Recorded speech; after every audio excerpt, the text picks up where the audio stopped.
అధికార తెలుగుదేశం పార్టీ విసన్నపేట మండలంలో గతంలో తాము గెలుచుకున్న మారేమండ, నరసాపురం, తెల్లదేవరపల్లి గ్రామాలతో పాటు మిగిలిన గ్రామాలను కూడా తమ ఖాతాలో వేసుకోవాలని, అదేవిధంగా ఇప్పటి వరకు వైసీపీ కోటగా భావిస్తున్న విసన్నపేట మండలం మరియు జడ్పీటీసీ స్థానాలను కూడా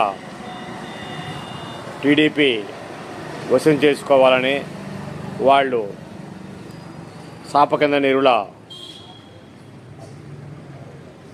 ఎన్నికలే లక్ష్యంగా ప్రజల్లోకి వెళుతూ వాళ్ళ సమస్యలు తెలుసుకుంటూ వాటి పరిష్కారాలకే అడుగులు వేస్తున్నారు.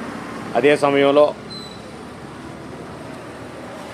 వైఎస్ఆర్ కాంగ్రెస్ పార్టీ గతంలో రాని, గెలవని తెల్లదేవరపల్లి, మారేమండ, వీటితో పాటు నరసాపురం, వీటిని కూడా తాము గెలవాలని మనస, వాచ, కర్మణ, అంతఃకరణ శుద్ధిగా ఆత్మప్రబోధానుసారం వాళ్ళ ప్రయత్నాలు వాళ్ళు చేస్తున్నారు.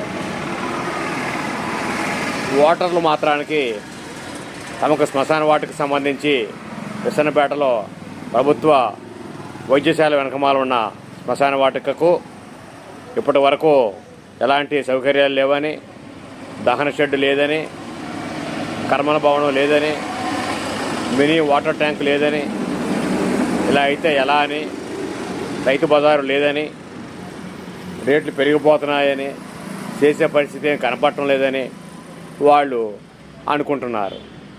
దీంతోపాటు పాత పోలీస్ స్టేషన్ కొత్తపేట రోడ్డుకు సంబంధించి సీసీ రోడ్డు పోస్తామని చెప్పని ఎంతోమంది నాయకులు బోళా శంకర్ల వలె వరాలు ఇచ్చారు. కానీ ఇవాళకి కూడా ఆ రోడ్డు పరిస్థితి పట్టించుకున్న నాయకుడు లేడు.